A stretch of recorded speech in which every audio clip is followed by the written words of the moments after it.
Alright, quick video. Hopefully we've got good audio on this one. But something that's come up in a couple of forums is guys that wanted to carry breaching or forcible entry tools in their survival toolkits. Now this is my work truck.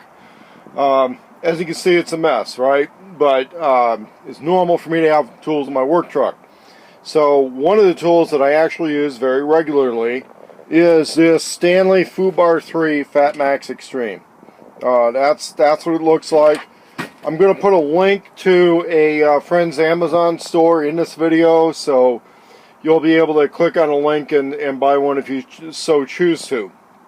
And one of the things I've gotten into over the last few years is kind of dual purpose stuff. Like for work purposes, I carry this carpenter tool belt. My electrician tool belt is actually a repurposed South African combat vest. So if I'm doing electrical work, I've got this, and that's actually compatible with the carpenter tool belt. And for work-related stuff, there's times I'm using a sledgehammer. There's times I'm using a sledgehammer to get trailer hitches aligned and boards off or on or whatever. This thing comes in really useful. If I'm trying to unwarp some 2x dimensional lumber, then this jaw here plays a role in that. The pry bar I find is really good with this kind of gentle angle, but with it being long and thick enough that if I grab here as I'm prying, it really gets at anything that I need to get into. If I'm trying to undo screws on something, like let's say it was put together big screws, the screw head got stripped out, I can get into that screw head with that thing, okay? See how that'll get into that. That'll ram its way into that. And it's got enough weight and heft that you can really shove that stuff around. So if you're going to, want something that, let's say, you could get people out of wreckage with, or, a vehicle's all tweaked up around them, you want to be able to get the doors open. I use that sledgehammer to undent some stuff in the back of this truck, which I bought that way. Okay, I got a really good deal on this truck because previous owners had driven into it with a piece of construction equipment. So, you could see the marks here where I rammed all this stuff straight because it had been pushed in quite a bit.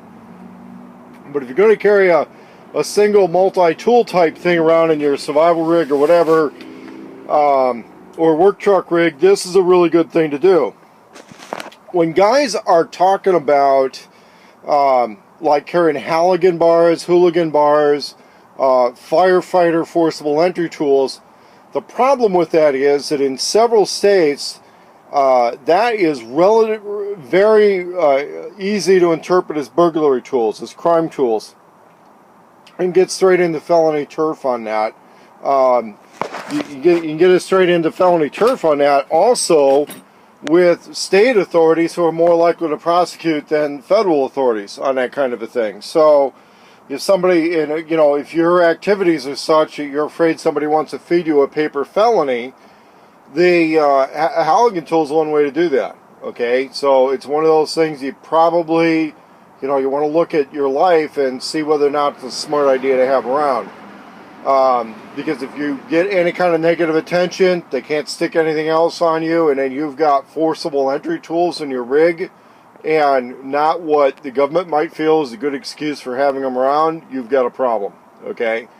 The other thing is, even if you are in government service one way or another, let's say you're on a SWAT team, let's say you're in law enforcement or something like that, that's generally issue stuff. It's not commonly privately owned, okay? Battering rams and Halligan bars, usually not privately owned equipment. And if you've got that stuff in your personal vehicle, your personal stuff, somebody's going to start wondering if you're doing extracurricular operations. And that can bring a lot of bad attention to you and the people around you also. So my strong suggestion, if you want to have good heavy-duty opening type tool around, a multi-purpose thing, look at the Stanley Fat Max Extreme as a heck of a good truck survival, keep it around type tool.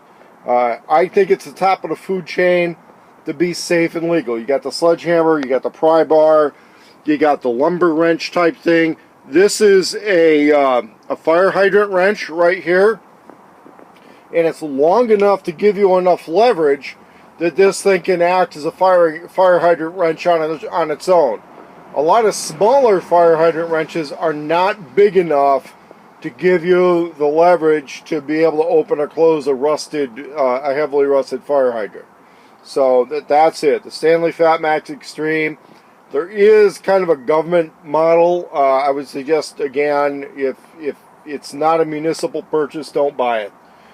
Don't modify it. Just leave the thing bone stock. If you want to put some kind of a string or lanyard or something on there, wrap it with paracord to be cool. You could maybe do that. That's not really a problem.